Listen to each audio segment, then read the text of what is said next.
Sahabat Shalom, Bapak Ibu Saudara, Bapak Yahweh memberkati saudara sekalian. Pada pagi ini, kita bersama-sama akan mendengarkan firman Tuhan, dan terhitung pagi ini, kita kembali memulai ibadah online. Jadi di Kehilat kita ini, tidak ada ibadah offline, Bapak Ibu. Jadi terhitung mulai hari ini, karena ada himbauan dari pemerintah untuk menutup semua rumah ibadah di Jawa dan Bali. Jadi kita ikuti saja prosedur apa yang telah ditetapkan, karena bukan kita sendiri yang disuruh tutup, tapi semua agama. Nah, Bapak Ibu Saudara yang terkasih, kalau kita melihat peristiwa yang terjadi saat ini, kita tidak perlu terkejut, saudara. Kalau kita mau melihat sejarah ke belakang, kita sebagai anak-anak Bapak Yahweh mungkin yang lahir di generasi kita akan terkejut dan bertanya-tanya, ada apa di dunia ini? Kok sampai begitu mengerikan? Saya ingin mengajak saudara untuk melihat sejarah mundur ke belakang, peristiwa-peristiwa yang sebetulnya jauh lebih mengerikan dari peristiwa yang ada pada saat ini. Saya akan coba membacakan apa yang pernah kami pelajari, dan ternyata peristiwa hal yang terjadi seperti ini itu belum apa-apa, saudara-saudara. Korbannya pun belum sebanyak apa yang dahulu pernah terjadi. Kita akan melihat pada tahun 541 sampai 542. Malam ini Tuhan suruh saya untuk memberikan pesan profetik kepada Bapak Ibu Saudara sekalian, supaya tidak dicekam oleh rasa takut. Selama ini berita-berita di luaran itu membuat orang ketakutan, sehingga kita seolah-olah tidak punya Tuhan, saudara-saudara. Oleh karena itu, saya perlu memberikan pesan profetik yang Bapak Yahweh perintahkan untuk saya sampaikan kepada saudara sekalian. Pesan ini begitu kuat sekali menggigit di dalam batin saya, karena sebetulnya saya sudah mempersiapkan beberapa materi yang saya anggap itu bagus. Tetapi rupa-rupanya ada satu pesan profetik yang begitu kuat, yang menggigit batin saya, untuk saya harus menyampaikan kepada saudara sekalian. Nah, oleh karena itulah pesan ini saya bagikan untuk saudara. Ayo kita mundur lihat sejarah tentang peristiwa yang pernah terjadi. Di tahun 541 sampai 542, selama 1 tahun, ada namanya bakteri pes yang menyerang di sekitar Kekaisaran Bizantium, sehingga bakteri itu diberi nama bakteri Justinian dan menyerang Kekaisaran Bizantium yang memakan korban 50 juta orang, saudara. Kemudian kita lihat lagi di tahun 1346 sampai 1353 terjadi sebuah wabah yang sangat mengerikan. Wabah itu diberi nama Black Death, dan wabah ini memakan jiwa 25 orang. Masih rendah, Bapak Ibu. Kemudian di tahun 1817 sampai 1823, ada yang namanya wabah kolera berasal dari Jesore. Kemudian kita lihat lagi flu Spanyol, dan ini adalah yang paling mengerikan di seluruh dunia. Flu Spanyol terjadi tahun 1918 sampai 1923. flu Spanyol ini tidak tanggung-tanggung memakan jiwa 500 juta, saudara. Jadi hampir ya setengah miliar manusia itu mati. Jadi saudara bisa bayangkan. Kemudian kita lihat lagi wabah-wabah yang lain, yaitu flu Asia yang dikenal dengan H2N2 tahun 1956 sampai 1958 yang mati 2 juta orang. Belum apa-apa, saudara-saudara. Tadi flu Spanyol 500 juta. Kemudian tahun 1968 sampai 1970 ada yang namanya flu Hong Kong yang dikenal dengan H3N2 yang mati 1 juta orang. Kemudian muncul lagi yang namanya virus HIV, muncul lagi virus Ebola, muncul lagi virus flu babi, kemudian muncul lagi virus SARS, dan yang terakhir adalah COVID-19. Kenapa saya katakan ini yang terakhir? Karena kalau kita melihat tanda-tandanya, itu begitu nyata dan persis seperti yang kitab suci tulis. Sekali lagi, peristiwa saya menyebut flu COVID, ya, flu COVID-19 ini belum separah flu Spanyol, saudara. Flu Spanyol sudah mencapai 500 juta. Dan anehnya, pada zaman itu tidak pernah ada peraturan yang sifatnya global. Siapa yang tidak menerima tanda bilangan binatang itu akan mengalami kesulitan. Tidak pernah ada, saudara-saudara. Seharian ini, saya di WA maupun ditelepon oleh orang yang mengatakan, tolong bantu doa saya Pak Lukas. Saya hari ini kehilangan pekerjaan. Saya katakan tetaplah teguh. Kami akan terus membawa di dalam doa. Saya katakan bahwa jangan takut. Karena semua peristiwa ini harus terjadi. Saya membacakannya di dalam kitab Nabi Daniel pasal 3 ayat 17 sampai 18.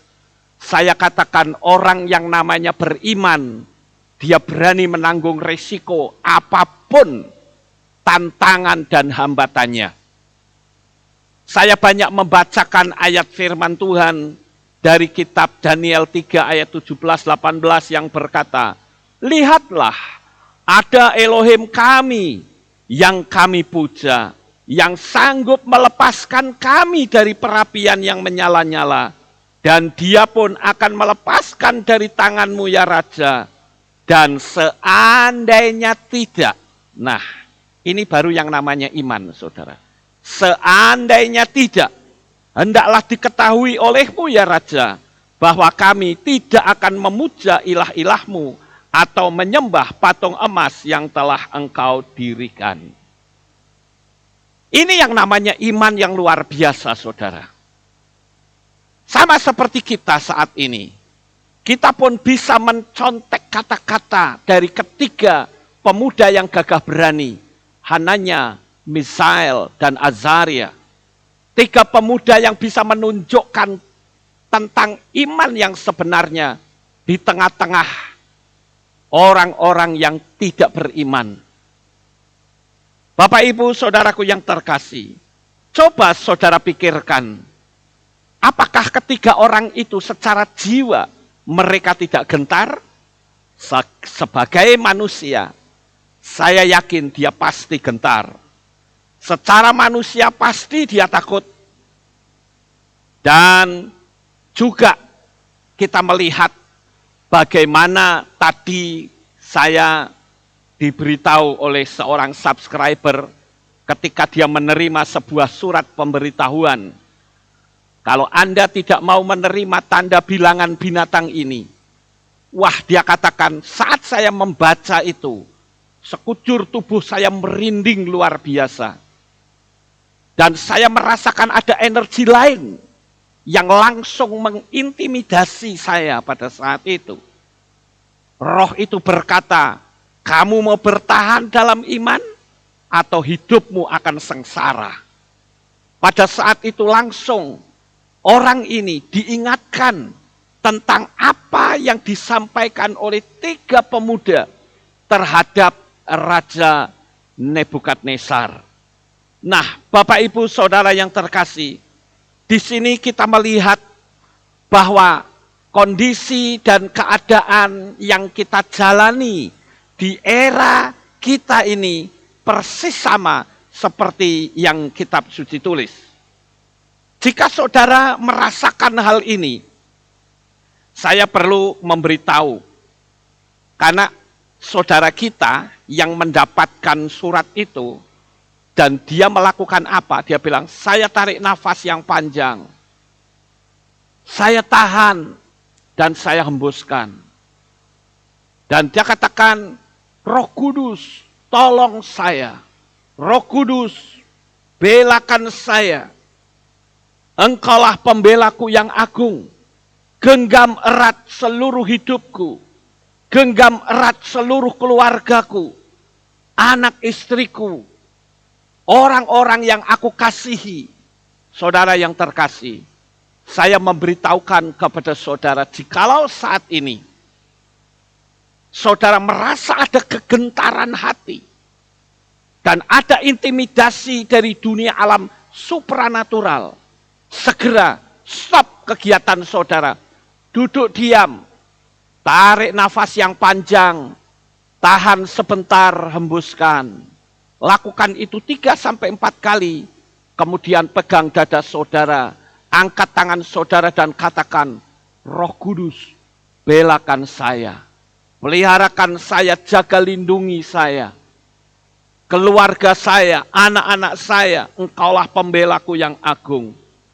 Saudara perlu mengatakan seperti itu. Ingat, bukan engkau sendiri yang mengalami.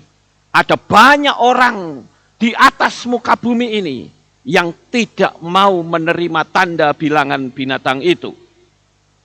Coba saudara perhatikan, sejak kitab suci ditulis dari zaman Adam sampai zaman sekarang di tahun 2021, tidak pernah ada peraturan yang memberitahukan bahwa kalau engkau tidak menerima ini, maka engkau akan dipersulit hidupmu. Tidak pernah ada. Jadi karena ini adalah penggenapan firman Tuhan, saya rasa kita tidak perlu menyalahkan siapapun. Apakah menyalahkan perusahaan kita? Apakah menyalahkan institusi kita? Apakah menyalahkan pemerintah kita? Tidak perlu, saudara. Karena memang ini sudah ditulis dengan jelas oleh firman Tuhan. Jadi yang terpenting adalah kita mau tunduk kepada siapa. Kita harus belajar peka akan tanda-tanda kedatangan Yeshua HaMashiach untuk yang kedua kali. Saya akan bacakan di dalam kitab Gilyahna atau kitab Wahyu pasal 13 ayat 16 sampai 17. Demikian bunyinya. Dan dia membuat semua orang, perhatikan baik-baik, ini ayat penting saudara. Dan dia membuat semua orang, kecil dan besar, kaya dan miskin, bahkan merdeka dan hamba, supaya dia memberikan kepada mereka sebuah tanda pada tangan kanan mereka atau pada dahi mereka, dan supaya setiap orang yang tidak dapat membeli atau menjual kecuali dia yang mempunyai tanda atau nama bilangan itu atau bilangan namanya. Saudara perhatikan kata tanda. Saya mencoba untuk melihat kata tanda ini di dalam bahasa Yunani. Tanda apa yang bisa nempel ke tubuh manusia? Ternyata kata tanda itu ditulis dengan kata kerakma. Keragma itu artinya melukai, saudara, menggores. Menggores dan memberikan tanda itu. Dan itu persis seperti yang kitab suci tulis. Lalu kita melihat di dalam teks ini, saya bacakan di dalam King James Version, dikatakan, and he caused all, both small and great, rich and poor, free and bound, to receive a mark in the right hand or in the hair forehead. Saya lihat di sini ada kata orang kecil, orang besar. Apa itu orang kecil dan besar? Orang kecil itu artinya orang yang tidak memiliki jabatan apapun, rakyat biasa. Orang besar artinya orang yang punya jabatan tinggi. Kaya dan miskin itu tidak luput dari sasaran anti Hamasiyah. Lalu di sana dikatakan free and bound. Free itu artinya orang bebas. Orang yang hidup tanpa aturan apapun. Dia bisa kemanapun. Itu orang bebas. Lalu ada kata bound. Bound itu adalah orang yang terpenjara. Atau orang yang berada di bawah kekuasaan suatu otoritas. Otoritas apa? Otoritas perusahaan juga boleh. Otoritas apapun. Bahkan secara fisik. Orang yang di dalam penjara pun bisa. Dan mereka harus menerima tanda bilangan binatang itu.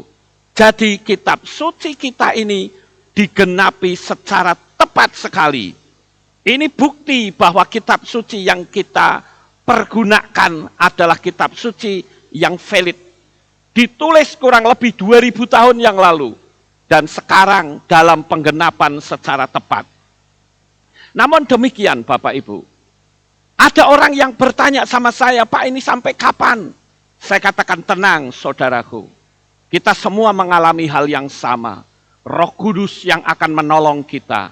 Coba kita lihat kondisi dan keadaan yang sedang terjadi juga cocok seperti yang kitab Gilyahna tulis. Dan kitab Matai atau kitab Matius tulis.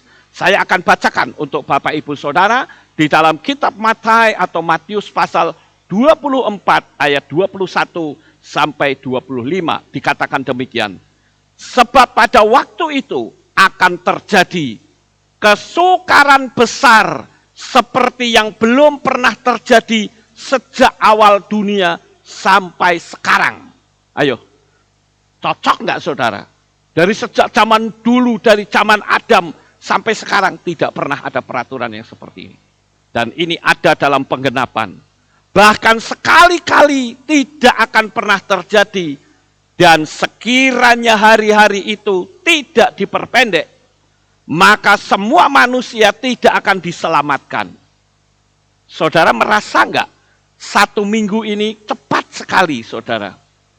Kalau saudara merasakan, itu adalah karena kitab suci saya yang sudah menulisnya. Saudara masih menyangkali perjanjian baru? Saudara masih menyangkali Brit Hadasa? Brit Hadasa itu adalah perjanjian yang betul-betul ditulis dengan ilham Roh Kudus. Dan ini menjadi sebuah kenyataan. Dari dulu, saya bahkan ketika masih kecil, menunggu 1 minggu itu terasa lamanya luar biasa. Tapi sekarang, 1 minggu terasa cepat sekali Bapak Ibu. Itu tanda bahwa waktunya dipersingkat. Kembali lagi saya baca. Dan sekiranya hari-hari itu tidak diperpendek, maka semua manusia tidak akan diselamatkan. Tetapi karena mereka yang terpilih, hari-hari itu akan diperpendek. Tadi saya juga mendapatkan telepon dari seseorang. Dia katakan, Pak, saya menyesal sekali. Teman saya yang begitu mengasihi Bapak Yahweh, karena ancaman yang begitu hebat, dia akhirnya menyerahkan diri.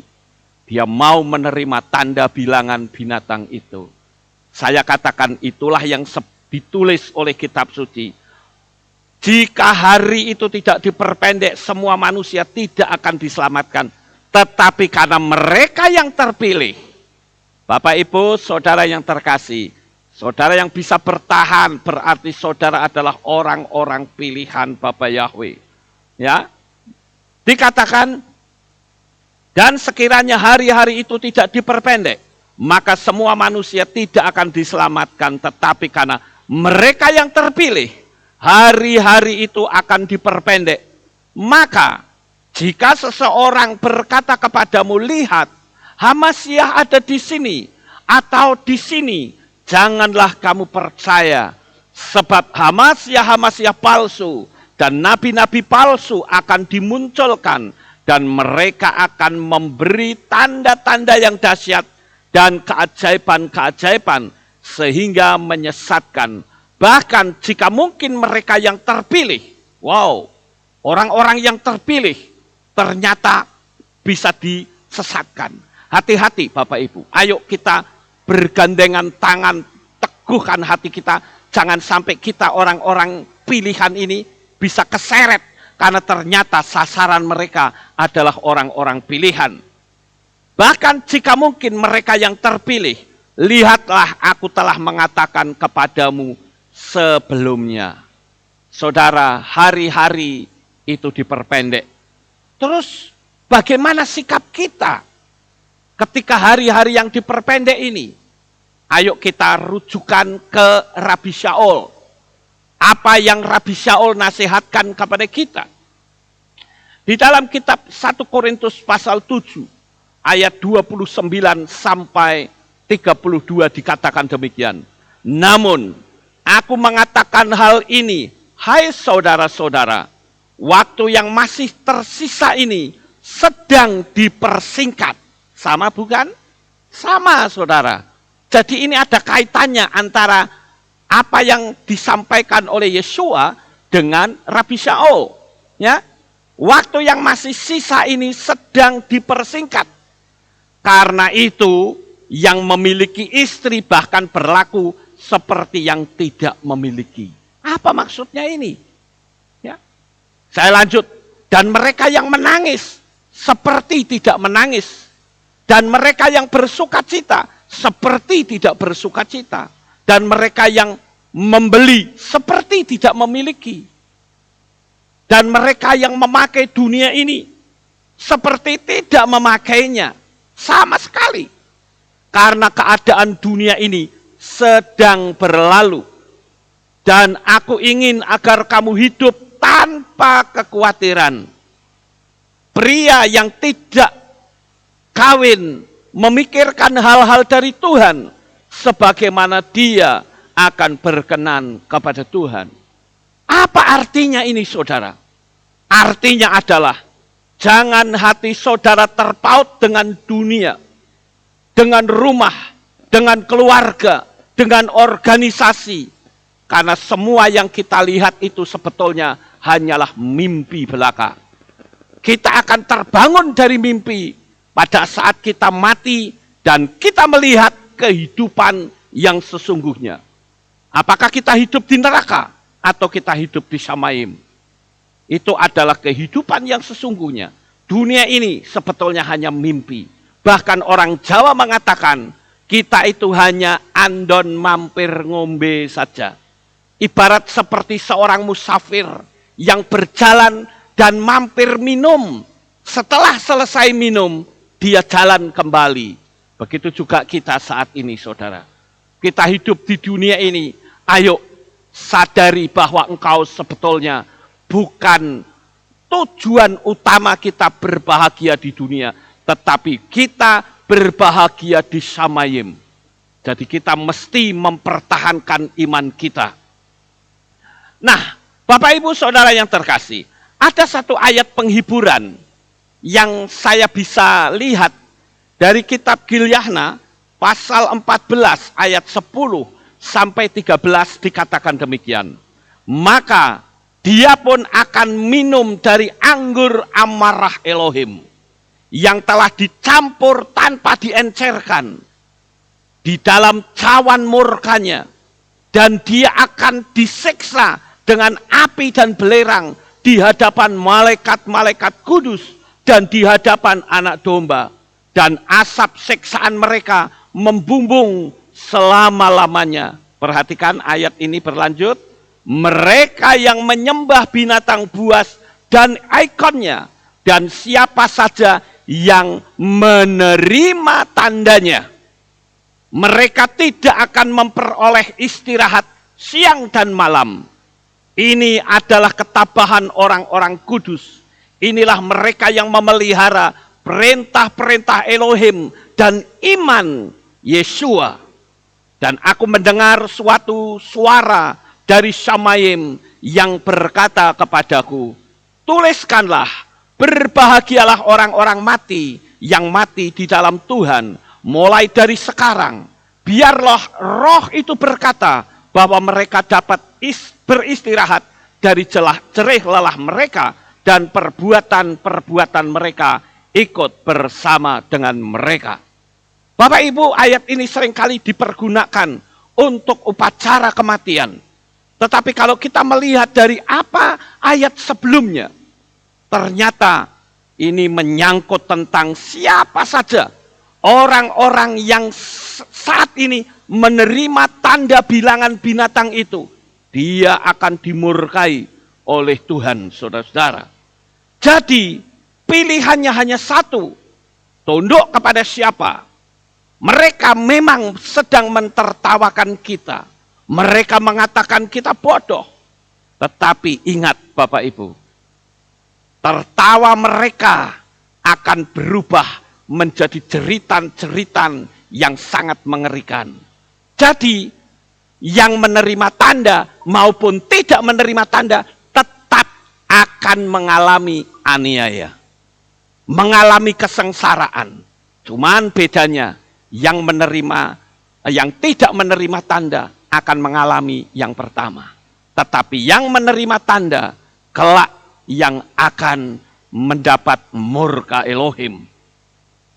Bapak Ibu saudaraku yang terkasih, kalau sampai di sini orang masih belum bisa menangkap tentang inisiatif dari alam semesta atau kode-kode dari alam semesta, kalau dia seorang pendeta, saya hanya berkata, kesian deh lo, engkau tidak paham betul tentang dunia alam roh. Tapi orang yang ngerti dunia alam roh, dia akan tahu betul ini adalah tanda-tanda misterius yang alam semesta sudah tunjukkan kepada kita. Sebentar lagi Bapak Ibu, Roh Kudus akan kembali ke Shamayim, dan kita yang sudah menerima metrai kepemilikannya, nama Bapa Yahweh di dalam Yeshua HaMashiach, kita akan menyongsong Tuhan di awan-awan yang permai. Oleh karena itu, teguhkan hati saudara. Saya nanti selesai nyampein firman ini, saya akan ajak saudara berdoa bersama-sama. Ya, jadi kondisi keadaan seperti ini memang simpang siur. Banyak yang ngomong sama saya begini, Pak, bagaimana kalau saya memberitahu agar supaya kita orang-orang yang bertahan ini membeli tanah, kemudian kita tanami. Saya bilang percuma.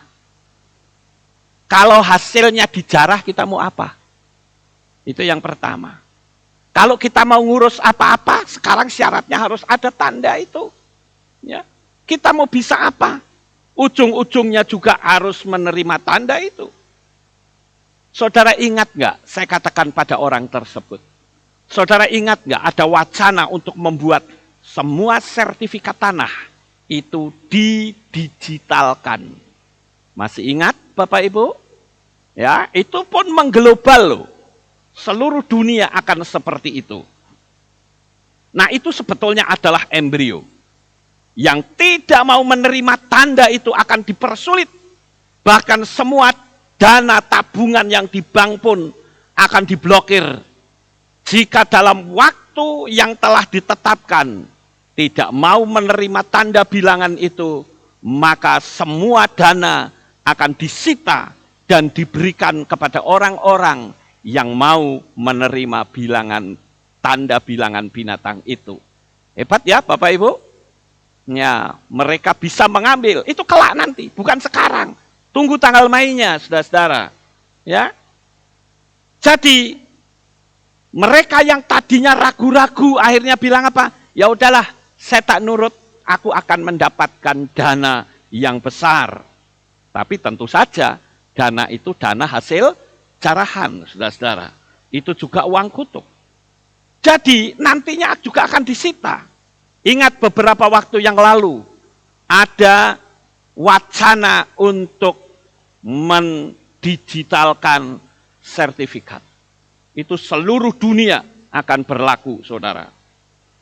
Ada yang nanya sama saya begini, kapan Yesua datang? Saya katakan bertahanlah saudaraku. Dia pasti datang. Segera digenapi, meteraikan dirimu menjadi miliknya. Kalau mereka juga mengatakan yang tidak menerima tanda, berarti Anda orang yang layak disingkirkan. Sama seperti peraturan yang ada dalam kitab suci. Yang tidak dimeterai atas nama Bapa Yahweh di dalam Yesua HaMashiach dan Ruach HaKodes. Bisakah kita masuk ke Samayim, tempat inisial nama itu? Pikirkan baik-baik saudara. Jangan gengsi. Kita masih punya kesempatan. Kita masih bisa ibadah online, saudara. Saya mendapatkan sesuatu yang cukup mengerikan. Pada saat saya merenung, Tuhan katakan begini, jangan dikira kamu enak bisa ibadah online. Akan tiba saatnya, semua orang yang ibadah online sudah harus menunjukkan tanda itu. Kalau tidak, maka online-mu akan terblokir. Kira-kira bisa nggak ya seperti itu? Sangat bisa sekali dan sangat mudah, saudara. Orang mau ngehack saja gampang kok, apalagi cuman seperti itu. Semua harus menunjukkan, nanti akan ada data. Ayo, siapa yang mau akses? Apalagi kalau sudah 5G. Yang mau akses, maka Anda harus punya tanda itu. Kalau tidak, maaf, nggak akan bisa. Bisa jadi 1G, 2G, 3G, 4G akan dihapus dari atas muka bumi ini karena dianggap sudah ketinggalan zaman. Semua bisa terjadi, Bapak Ibu. Jadi masih lumayan lah sekarang kita bisa akses internet. Saudara masih bisa ibadah ikutin kami. Saudara juga masih bisa baptis online. Tapi kelak saudara tidak akan bisa lagi. Akan tiba waktunya bahwa semua orang betul-betul akan mengalami penganiayaan besar. Saya tadi sempat memposting beberapa hal berkenaan dengan orang yang tanya sama saya, kapan sih sebetulnya Yesua datang? Ya, ini anak-anak kecil kan sudah banyak mendapat penglihatan, saudara. Kenapa penglihatan itu justru dari anak-anak kecil? Mereka yang nggak ngerti apa-apa tentang kedatangan Tuhan. Anak-anak sekolah minggu mana tahu mereka kedatangan Tuhan. Tapi kenapa mereka sekarang banyak yang tahu? Karena Tuhan memberitahu kepada mereka untuk mewarning orang-orang dewasa. Bahwa waktunya sudah sangat singkat. Dan saya katakan bahwa peristiwa-peristiwa besar yang menyangkut Yesua itu tidak akan pernah keluar dari koridor atau dari jalurnya 7 hari raya. Semua digenapi sudah. Tinggal satu yang belum digenapi. Coba saya akan tunjukkan kepada saudara. Yang pertama, kita kenal ada 7 hari raya yang ditetapkan oleh Bapak Yahweh untuk kita rayakan turun-temurun dan sampai selama-lamanya.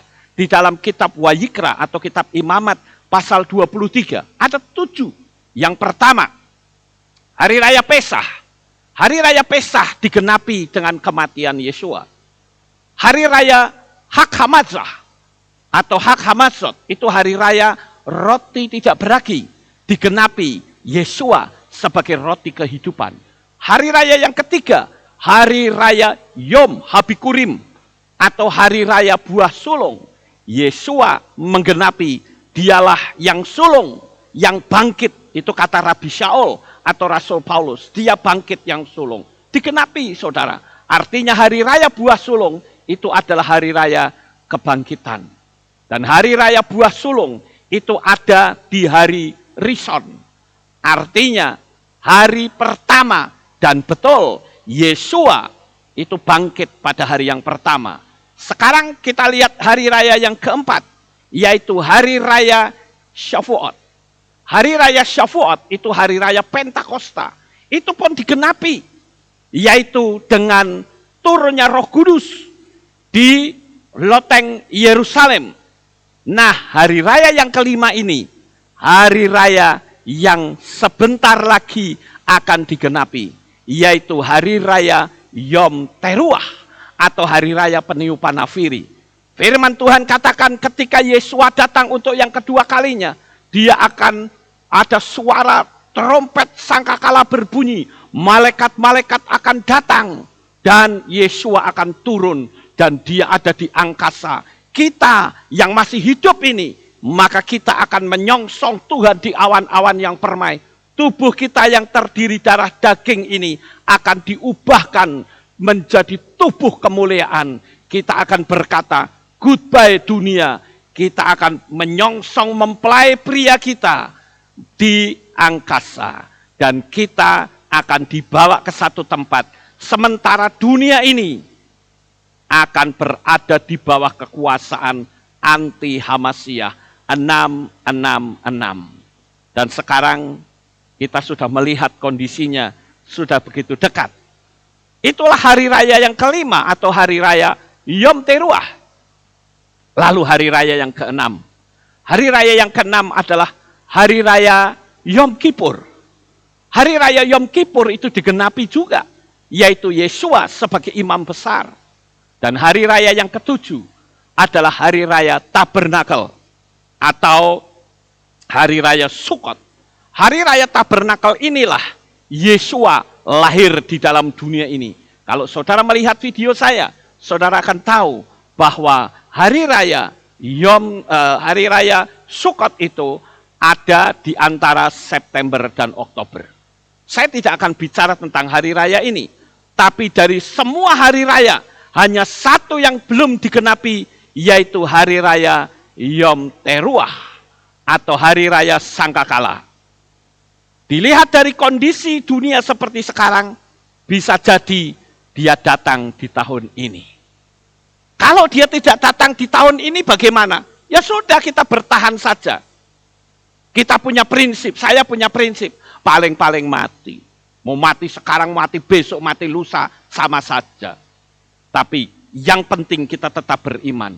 Karena bisa jadi saudara, kalau kita lihat penglihatan dari anak-anak kecil di mana-mana, bisa jadi dia datang di tahun ini. Ini hanya sebuah pengharapan kita. Pokoknya dia mau datang atau tidak, no problem. Yang penting kita ikuti saja apa yang Tuhan inginkan dari kita. Sebagai ayat yang terakhir saya akan bacakan untuk saudara. Di dalam kitab Matius atau Matius pasal 10 ayat 21 sampai 24. Adapun saudara akan menyerahkan saudaranya kepada kematian. Dan ayah, anaknya, dan anak-anak akan bangkit melawan para orang tua. Dan akan membunuh mereka. Dan kamu akan dibenci oleh semua orang karena namaku.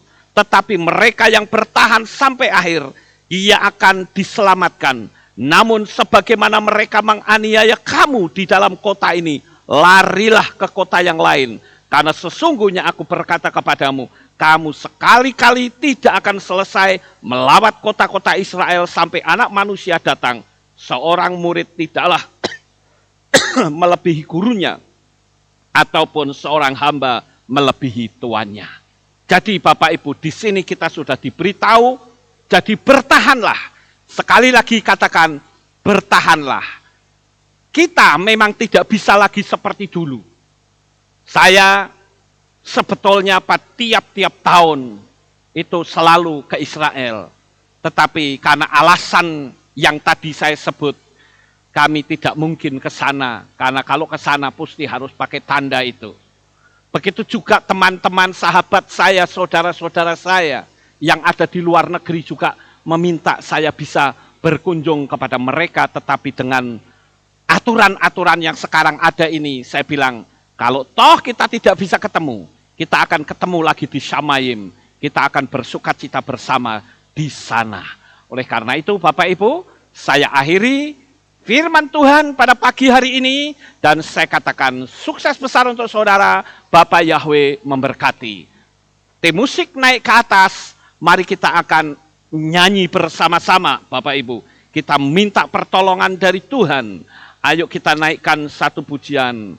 Aku berserah pada Yesua Juru Selamat. Aku berserah, haleluya.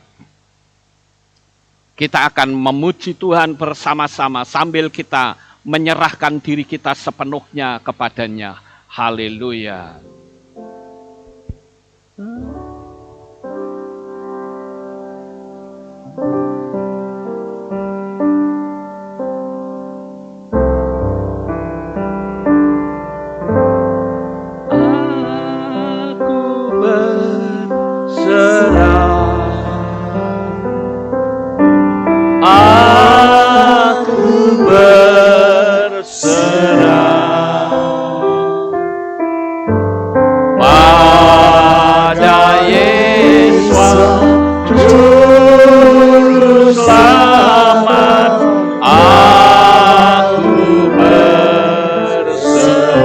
Aku berserah.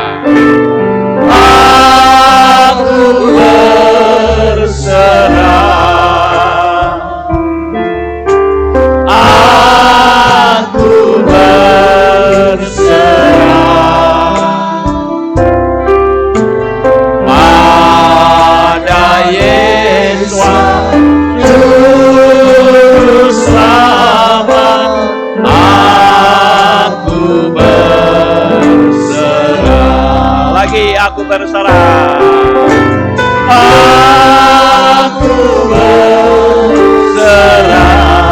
Jangan engkau takut, saudaraku. Aku berserah. Engkau tidak sendiri, tetapi ada Roh Kudus.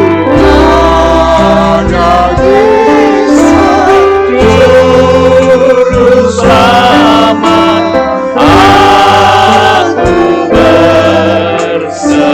Sekali lagi, aku berserah. Aku berserah. Dia akan peliharakan hidupmu, saudaraku. Engkau ada dalam pemandangan mata Bapa Yahweh.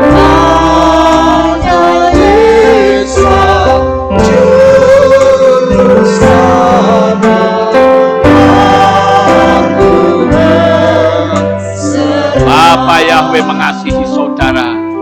Bertahanlah dalam iman, Bapak Ibu.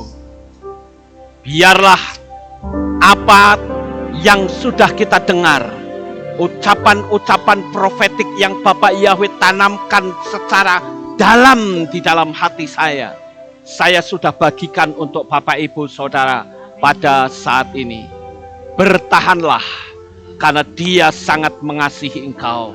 Mari kita berdoa meminta kekuatan dari Roh Kudus, dari Tuhan kita yang ajaib. Mari kita bersama-sama berdoa. Maha besar ya Bapa Yahweh, Tuhan semesta alam, pencipta langit dan bumi. Kami saat ini sudah mendengarkan firman-Mu ya Tuhan. Biarlah kata-kata profetik ini tertanam di dalam hati kami. Kami menyadari kehidupan kami di dunia ini hanya sementara. Kami akan terus berpegang teguh kepada firman-Mu. Biarlah apa yang terjadi, terjadilah. Karena kami tahu ini harus tergenapi. Terima kasih ya Tuhan, meteraikan firman ini di dalam hati anak-anak-Mu semua. Kami mohon Bapa Yahweh, seluruh subscriber yang selalu mengikuti kami, berilah dia kekuatan ekstra. Amin. Berilah kekuatan iman yang double Tuhan. Amin. Karena kami hanya tahu kami akan terus berada dalam pemandangan mata-Mu. Dan kami ada dalam genggaman tangan kasih-Mu. Terima kasih ya Bapa Yahweh, meteraikan firman ini di dalam hati anak-anakmu semuanya. Di dalam nama Adonai Yeshua HaMashiach, kami sudah berdoa dan mengucap syukur. Semua yang percaya berkata, amin. Ada pengumuman? Tidak ada, kita akan akhiri kebaktian kita. Saya mengundang Bapak Ibu Saudara kita bangkit berdiri dan kita akan tutup dalam doa. Terima kasih Bapak Yahweh, selesai sudah ibadah kami di pagi yang indah ini. Sebentar kami akan pulang ke rumah kami masing-masing, akan melakukan tugas kami. Mungkin kami bisa mengikuti streaming dari tetangga atau dari saudara kami. Dan sebentar mereka pulang, Tuhan lindungi supaya mereka sampai di rumah dengan selamat. Biarlah mereka akan semakin teguh di dalam mengikut Engkau. Terima kasih ya Tuhan, inilah doa syukur yang kami naikkan kepadamu. Di dalam nama Adonai Yeshua HaMashiach, kami sudah berdoa. Mari kita angkat tangan kita, dan kita akan menerima berkat Kohanim. Haleluya. Yevarechecha Yahweh, wa yismereka. Amin. Yair Yahweh panau eleka. Wehoneka.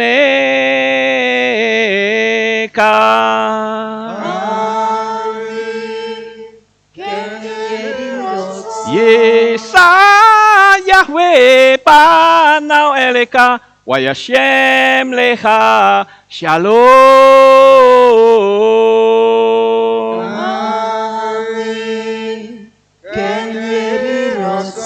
Baruk atabair ufaruk atabasadeh. Engkau akan diberkati di kota dan kau akan diberkati di ladang. Amin. Baruk peripitne kau friat matka ufri fahem teka shekar ala peka wa esterat soneka.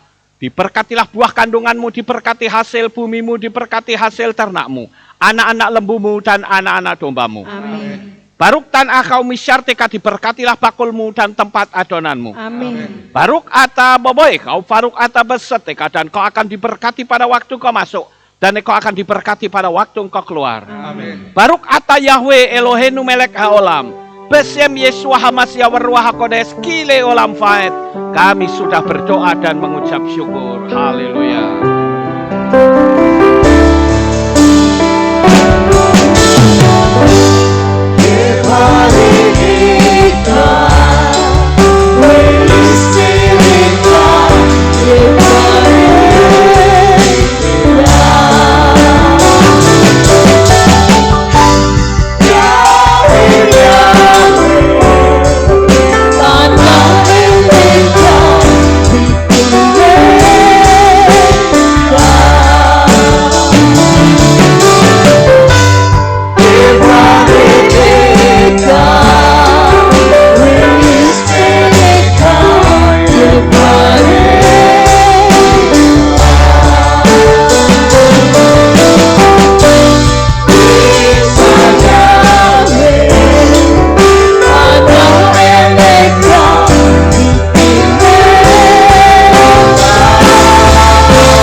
Sahabat Bapak Yahweh memberkati. Selamat beraktivitas dengan luar biasa. Amin. Haleluya.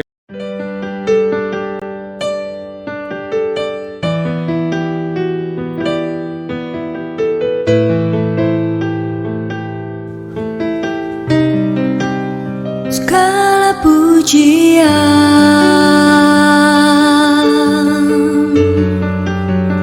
hanya untuk-Mu Tuhan,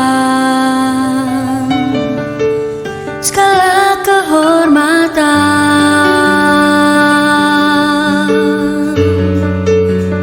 juga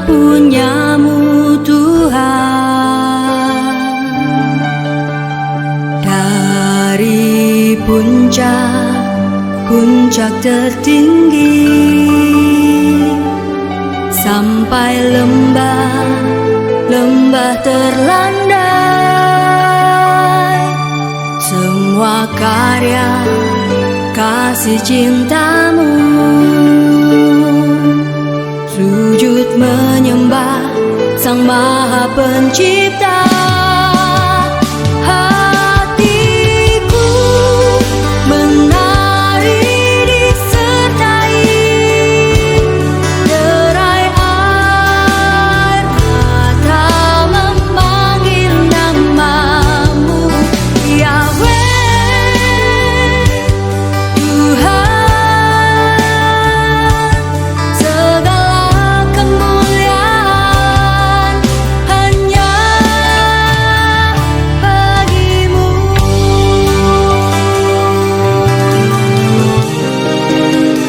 Engkaulah sumber segala pengharapan, mendengar, memulihkan hati yang luluh, menyembuhkan juga menghibur.